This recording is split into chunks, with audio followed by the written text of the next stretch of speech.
Good morning mga par. So bali meron tayo ditong NMAX B2 galing Pasig. So ayan si Bossing galing Pasig mga par. So bali ang gagawin dito is papalitan ng internal head. Galing to sa iba. Ang naging problema daw sa unang gumawa na ito is sigunyal. So pinalitan nila ng sigunyal. Tapos 63 basic. So ang kinabit dito is steel bore na 63 na CNC. Mga par, so kakalasin na natin itong NMAX B2 para makasilip kung ano yung itsura ng laman loob ng makina na to mga par. 63 na steel bore na CNC na block mga par. Magkakabit kayo ng block, ayan, siguraduhin nyo na talaga yung gusto nyo. Pero kasi mas maganda is chrome bore yan mga pa.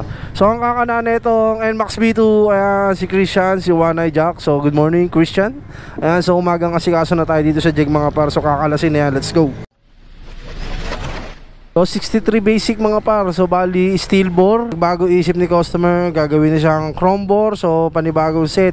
Dito na bubuuin sa JEG mga par. So bali 63 na chrome bore na ikakabit natin. Papalitan natin ito ng 63 na chrome bore dahil naka steel bore nga to. Nalinis na natin yung internals. Papalitan siya ng cam na Kyobo. Tapos cam gear na adjustable. Tapos papalitan ng valve spring mga par. Ayan. Tapos throttle body na 34mm mga par. Tingnan na si Boss Eman para madigri to NMAX B2. NMAX B2 na 63 basic mga par. Let's go. Bali ito na yung internals ng NMAX B2. Yobo na nga papalitan natin yan mga par. So nagpalit na rin si Bossing ng bagong bearing para wala tayong aberya. So 1K Odo, nagkaroon ng problema yung bore na 63. Nagkaroon ng hairline baba yan mga par. Ayan o, maraming asikaso ngayon tayo dito. Ayan yung mga tropa natin na si Kebs. Shoutout kay Kebs, solid. Tapos NMAX B2. NMAX B2, puro FI tayo ngayon. Tapos dito Mio na kay boss. Ayan, solid. So gagawin, ilang cc to? 160. 160, nagtago ka pa. Hindi mo pa sinabi 200cc. Yes, stock is good.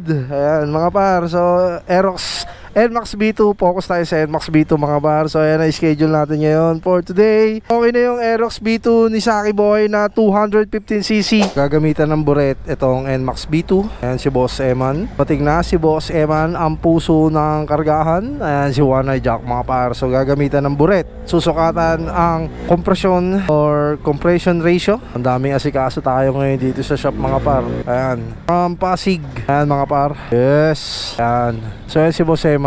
After masukatan ng compression ratio, gagamitan ng degree, i-degree, gamitan ng dial. So mamaya abangan nyo ito mga par. Pagkatapos maburet is gagamitan naman ng degree wheel ng dial. Ayan si One Eye Jack. Alright, sa mamaya abangan nyo ito mga par. Let's go. So all goods na yung 63 basic mga par. So naikabit na namin yung block na TSMP na 63. Tapos internals na head mga par. CRP na valve spring, Kyobo na cam gear na adjustable, injector, throttle body, BBA. Ayan mga par. So ikakasal na lang natin yan dun sa may chassis para pa andarin na to mga par.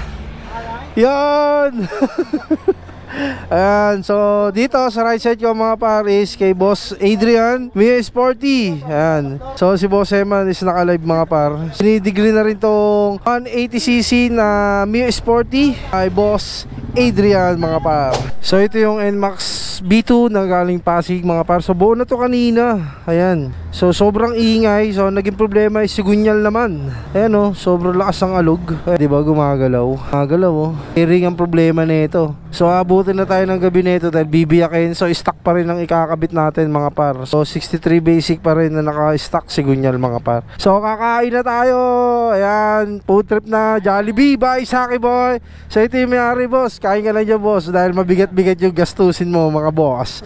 Let's go, food trip. So ito na yung pinalitan na sigunyal mga par. So nagka-problema yung sigunyal ni Bossing from Pasig. Yan, so nandito si Saki Boy. Ayan, tapos si Lorenzo, sa Ate Mitch. Alam mo ba, ang dala ni Lorenzo ngayon is Raider. So may iingay yung makina ng NMAX mga par. Ito solid. Ayan o, so dito nagpabuo si Sonic. Yes, all goods na yung NMAX B2 mga par. So nakabit na namin yung sigunyal na nagkaroon ng problema sa sigunyal. So kinabitan ng TSMP na block na 63 na chrome bore. Tapos internal head, Kyobo na cam, valve spring na CRP, injector na 160. Tapos syempre pinalitan na rin ng valve seal at cam gear adjustable na RS8 So test par tayo ng 183cc mga par, 63 basic, tapos naka throttle body si bossing na Canada na 34mm mga par. So test par tayo mga par. Yon, one click, all goods na tong 183cc na Honda Click na NMAX B2. Ayan, so syempre braking yan mga par. So ikakasan na lang namin yung mga dapat ikasa dito at yung mga flarings. So yun lang mga par, maraming salamat sa lahat sa sumusuporta sa Jigan Chevrolet. Mag-ingat, peace out, cheers.